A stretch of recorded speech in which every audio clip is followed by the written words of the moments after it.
fuck is up? Welcome to episode 5 of Talking Shit with Ava Lisette. Hello, I am your host, Ava Lisette.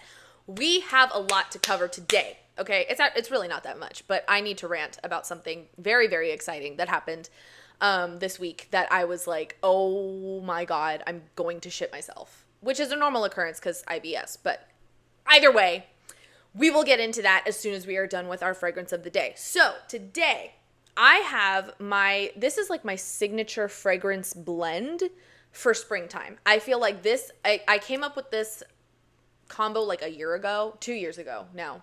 And I feel like it just reminds me of the springtime, and it's just so like, it's warm and like amber gourmand, but also like light and fresh, if that makes sense. So as you can see, I have 2 fragrance oils. They are by, I don't know if it's pronounced Neme or Nemat. I have no clue. But Nemet, right? M-A-A-T. N-E-M-A-T. Me when I can't spell. Love that. Okay, so those, I have the vanilla musk and the amber, okay? Those 2 together, automatically, chef's kiss. It's amazing. It's beautiful. But this is what really does the trick, and this is what makes it springtime, okay? Because these 2 can be used year-round, to be honest. But this one is what makes it spring for me. So fragrance family is amber, obviously. I'm an amber girly. I can't help it. The scent type is gourmand, and the key notes are bitter almond, sambac jasmine, I don't know how to pronounce that, and vanilla. And I think it's the jasmine that really just makes it like kind of light and fresh. And it's like a light amber. I like a light amber because in the wintertime, in the autumn, like I like a deep musky amber. But this one's very like, it's just like a little, it smells really good. So that's the fragrance of the day. And it truly just makes me feel like spring has sprung. You know what I mean? Because I came up with that fragrance combo like 2 years ago, like I had said. And I just feel like after coming out of the winter, it makes it feel like everything's just nice and summery and light and airy again. And the seasonal depression is gone officially when I put on that fragrance, you know? So today was my first day putting it on, and I'm just like, it's such a beautiful day today. I love it. And I also just started my follicular phase. I'm folliculating, bitch. I feel fantastic. I feel amazing. I actually I don't know. I just had like a burst of energy today, and I'm like really, really happy that I feel more energetic because I just love spring. I feel like I thrive in the spring and the summer, even though I'm a Capricorn, so I should be thriving in the winter, but I feel like nobody really thrives in the winter, to be honest. Okay, but anyway, let's get into the craziest shit that has probably happened to me since I have started to kind of like build a platform. Tracy Martell duet in my video. Oh my God. What do you fucking mean? What do you mean that Trixie Mattel knows of my fucking existence? What do you mean? I literally, oh my God, I'm in shock. It happened days ago and I'm still in fucking shock. So I made a video on TikTok a couple days ago where I just said, like, what's like your favorite Trixie and Katya moment that you say all the time that nobody understands what you're saying? And Trixie told us the same story that she's told us a million times about how somebody at a meet and greet was like, I love your look, and then looks at Katya and was like, and I love your attitude. I was like, Tracy, we've heard this so many times before, but it's okay. It's okay. I was like just so happy like with that, just the fact that she saw my video, the fact that she has heard my voice and has seen my face. I'm like, just genuinely does not feel real to me. I was in shock. I called my mom damn near crying. I was like, holy shit. I cannot believe that this just fucking happened because okay, let's get into this real quick. I have loved drag since I was a little girl. And my parents, my mom, she like really like let me feed into that, and because she knew how much I loved makeup. I can't fucking talk today. Jesus Christ. She knows how much I love makeup, and so when I started getting into drag, she really let me, like, immerse myself in it, you know, and I was getting dressed up, and I was doing my makeup in all these crazy ways, and I was starting to do, like, contour and eyeshadow looks and all these different crazy things, and I started following Drag Race because of Trixie Mattel, and I think I was, like, around 10 years old, I want to say, was when I got into it. I can't remember like what year season 7 came out, but depending on what year season 7 came out, it was like around that time. That was when I started to get into it because I was just obsessed with Trixie. And then I started watching, of course, because like who's not fucking watching that? And then, you know, I've seen like bits and pieces of The Bald and the Beautiful, and I like to watch and like all of those sorts of things. So I've been just like consuming this content from her for so long. And she has truly been the person to like get me into drag. And I have such a deep love and appreciation for drag. I can't. Okay. So last year for my Pride party, because I want to start having an annual Pride party. I've done it the last 2 years, and I want to continue that and have like a theme where everybody comes like dressed to the nines, like that sort of thing. So last year's theme was drag. And so everybody came in drag, and we looked fucking amazing. I'm going to add a couple pictures, but oh my God, we just look so fucking good. And my drag persona, her name is Miss Serotonin, and she's a sad clown. You get it? Do you get it? You get it? Yeah, but anyway. So I have loved drag for so long, and I can't fucking believe that this is even a thing, like that's even happened, because I've like literally told my friends that, guys, now that I'm building a platform for myself, like I'm going to be friends with all of these content creators that I've loved for forever. And I was like, one day Trixie Mattel is going to have me on her YouTube channel. And I'm like, now that Trixie knows my face, I'm like, that might be my step in the door. You know what I mean? And I'm just like, oh my God, I can't fucking believe it. Like, it's so crazy. It's so crazy. And like, I'm about to hit 35K, and I'm just like so incredibly grateful that like all of this is happening right now. I just got so overwhelmed with emotion about all of this the other day when I was in therapy, and I was like, I'm just like so fucking proud of myself for really like pushing myself to do this, even when it did feel uncomfortable. And when I was younger, like I wanted to be a content creator so bad. Because you have to think, I was a teenager in 2016. So I was doing like the beauty guru makeup. Anastasia Dipbrow, she was my bestie, all right? And I was following makeup tutorials, and I was following all of those influencers, and I was obsessed with all of them. And I was like, oh my God, I want to run in the same circles as these girls. And I've always wanted to have my own makeup company. Like that is something that has always been the dream. And it still is to this day. Like that is the end goal, okay? Like one day I'm going to have my own makeup company. And I have had that dream since I was 16 years old, and I am going to give that to my 16-year-old self because she fucking deserves it, okay? Miss Girl was going through it, okay? She deserves to have her makeup company. And I was telling my therapist that I'm just like so proud of myself for like overcoming all of these obstacles that I've had in my life, of like constantly caring about what other people thought about me and thinking that I was annoying and like all of these different things. And I was just like, I feel like I've worked through most of that. And obviously progress is not linear. So, it's a journey, and we have to continue to go on that journey, and we are going to be met with obstacles along the way. But I really do feel like now I am a much more confident person than I used to be. And younger me was not ready for it. Like, I feel like in the past, I was just like, I just want it to happen. Oh my God, I can't fucking breathe. I just want it to happen one day. Like, I really want to like be a beauty guru. I want to have a YouTube channel. I want to have a makeup company. I want to be successful. I want to be an influencer. I want to do all this. I want to do all that. But I was not ready. And I genuinely feel like, timing is fucking everything. And everything happens for a reason. There was a reason why I did not go viral as a teenager, because that bitch, oh my God.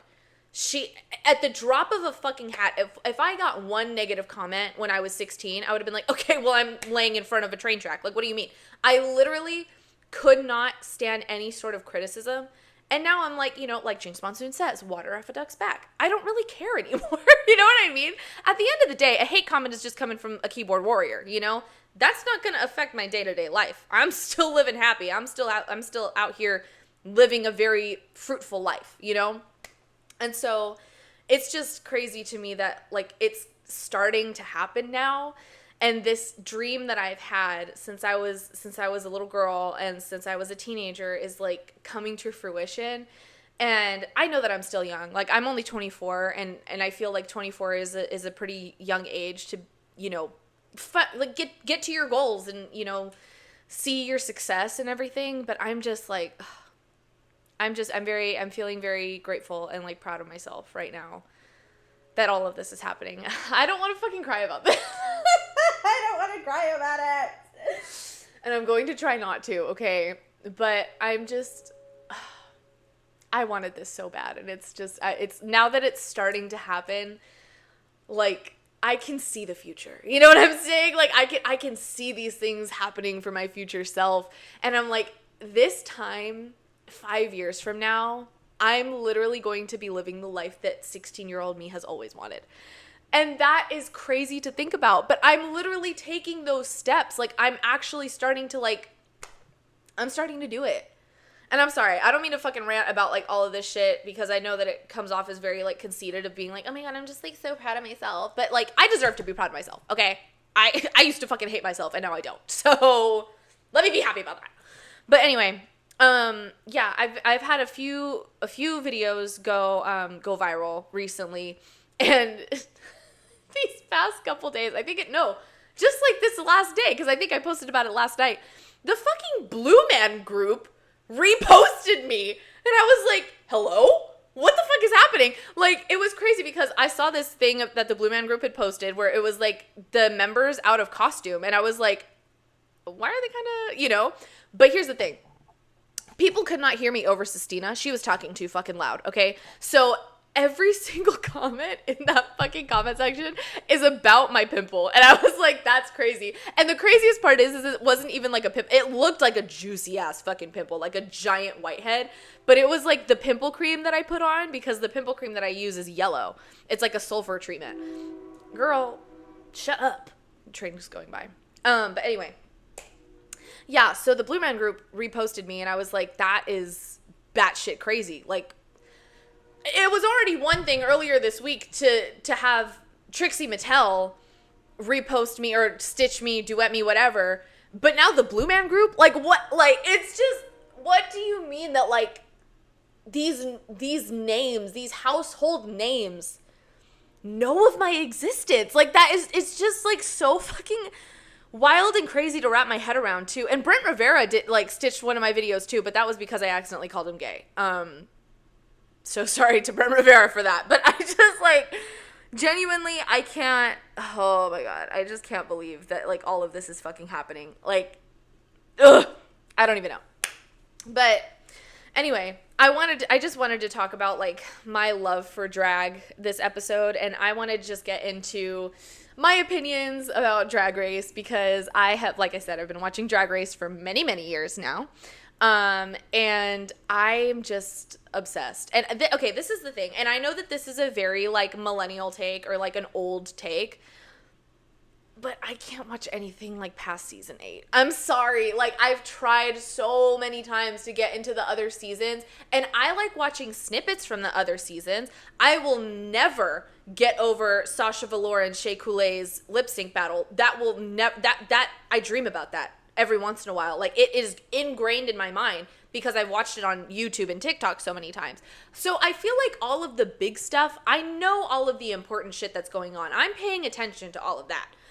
But when it comes to, like, a full watch through of not only Drag Race, but, like, Untucked on top of that, we have lost the plot when it comes to Drag Race, bro. Like, oh my God, there is so many, I can't even imagine what it's like to start to watch Drag Race right now. Like, you've never watched any of it, and you're like, I want to get into this. Girl, you're going to be 80 years old by the time you catch up, and even still, you won't be able to. Like, you're going to have to quit your job.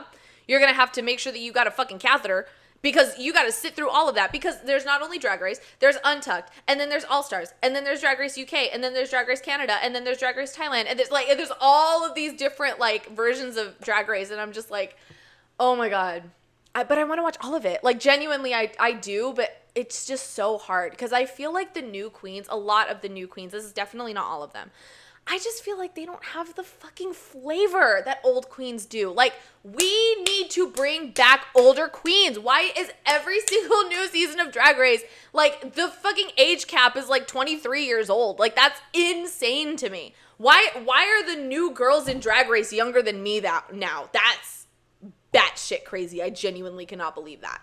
But it's like, I just feel like older queens just have, old drag, ugh, I can't, like, it's just so beautiful. And it's so, like, I feel like it's just so much more artistic. You know what I mean? I feel like nowadays people a lot of the times just buy their wigs, they buy their clothes, they don't make anything anymore.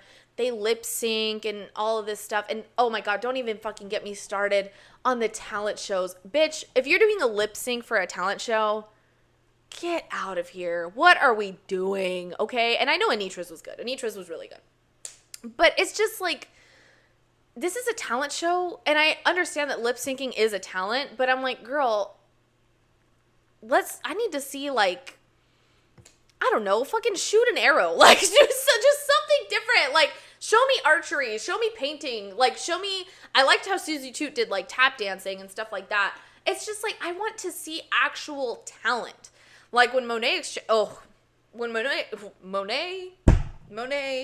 Exchange, when she sang opera, oh my God, gorgeous. Like, truly the most fucking angelic voice I've ever heard in my life. It was so fucking beautiful.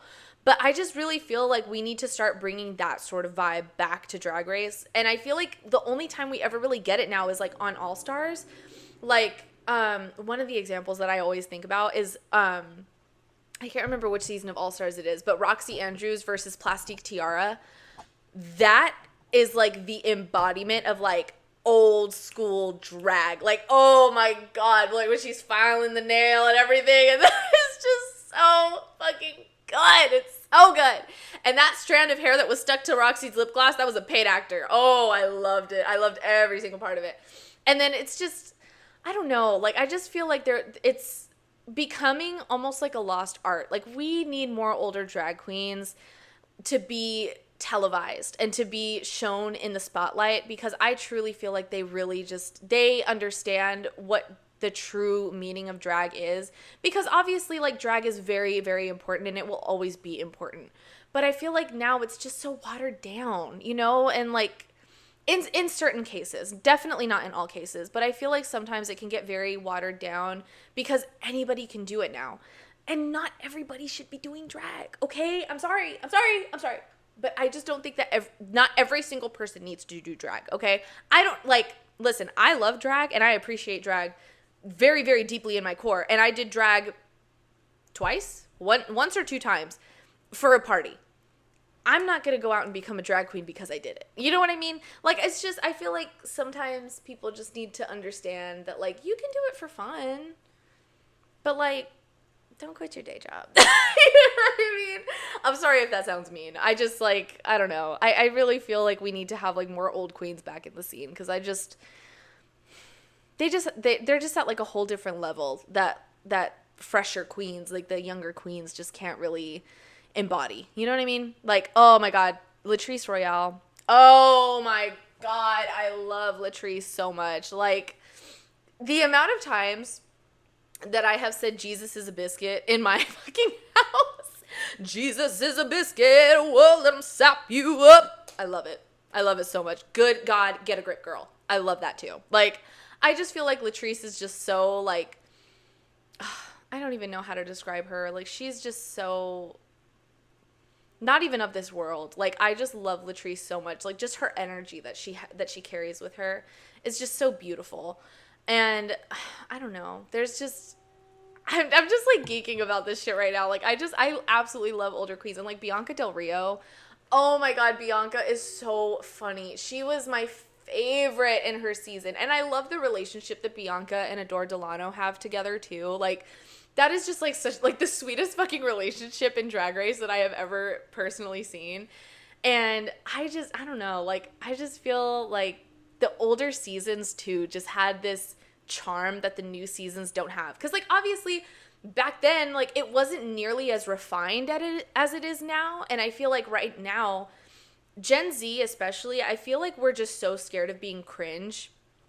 And now that Drag Race is, like, all Gen Z, I feel like everybody's just so scared of being cringe and they just don't want to do anything, like, crazy or out of the ordinary. But I'm like, it's fun to do that. It's fun to be out of the ordinary. It's fun to not be like every other bitch. You know what I mean? And it's weird because it's like you're trying to like conform but also be your own person at the same time. It just doesn't make any sense to me. I don't know. But like the old seasons of Drag Race, oh, top tier. Oh my God, I just love them so fucking much. Okay. But enough about that. Okay, let's see. Where are we on time? Shit, we're only 20 minutes in. What else do I gotta talk about? Oh my God. It's been a week. It's been a fucking week. I'm not gonna talk about the shit that's been going on in my personal life because it's personal. But my God, this fucking week has been so hard. Like, it's been so crazy that, like, I had to make a protection jar for myself. I'm a witchy girl, okay? I'm gonna do a spell. If I feel like something is off around me, I'm gonna be doing a spell. And something happened in my personal life that I was like, I need to create a protection spell around me because there are people in my life that do not have good intentions for me or for my loved ones. And so I'm like, I just need to banish that energy, get it away from me, okay? So I did, what did I put in that jar? I did a spell jar and I have it next to my front door. And I think I did like Himalayan salt and rose petals and God, I feel like I always like forget what the shit that I put in my fucking potions, but I don't know. Oh shit, my camera's gonna die. Oh, maybe I should have charged it a little bit longer. I don't mean to keep fucking doing short episodes, you guys. I'm so sorry, but like I feel like I need to think about more things to talk about ahead of time. And I feel like when I have, like, one of these days, I need to have, like, an iPad or a laptop in front of me because I need to be able to Google shit. Like, having my phone here is not enough because my mic is connected to my phone. I need to be able to Google things, and I feel like that'll keep me on a tangent for a long fucking time. But I also don't want to carbon copy Brittany Broski, so I don't know. But anyway, yeah, this week it's been a lot of up and down. Did a protection spell, but at the same time, I'm having a lot of success with TikTok and with building a platform, and fucking Trixie Mattel knows who I am, at least knows of me, and that's just absolutely bonkers in my opinion. Also this week, been getting really fucking into Leve. Laffy? Leve. It looks like it's spelled Laffy, but it's Leve. And I'm late to everything. I'm late to every single party, and I am late to the Leve party, but I'm fucking obsessed with her. Especially because I feel like we have a very similar vocal register. So when I sing her music, it just, like, it doesn't feel like I'm straining my voice because I am completely out of practice now. Like, I used to be in a performing arts team. I was a theater kid, unfortunately. I'm sorry. I'm so sorry. But I used to be very, very vocally talented, and I kind of, it's like one of those muscles that if you don't work it, you lose it, So singing her music, I feel like has just been very, like, healing for me because I just get to sing for myself, and it's just so beautiful, and I love, like, the bossa nova jazz sort of vibe, too, on top of it. Also, I'm so sorry if you've been able to hear my candle crackling this entire time. It's a wood wick candle, so that might have been really fucking annoying, and I apologize for that. But anyway, before my camera dies, let me go ahead and do our Airbuds recap. Let's see. Tracks of the week: Saturn by SZA again, Nissan Altima by Doechii, of course, Mutt by Leon Thomas, Luther with SZA by Kendrick Lamar, and Mamushi by Megan Thee Stallion. The other day, my friend Leona told me that whenever she hears that song, she thinks of me. And I was like, that is the best fucking compliment I've ever gotten. You think of me when you hear a Megan Thee Stallion song? I can die happy. That's beautiful. Once again, album of the week is going to be Papota. Oh my God. Catriel and Paco Amoroso were just on fucking Jimmy Fallon. Are you kidding me?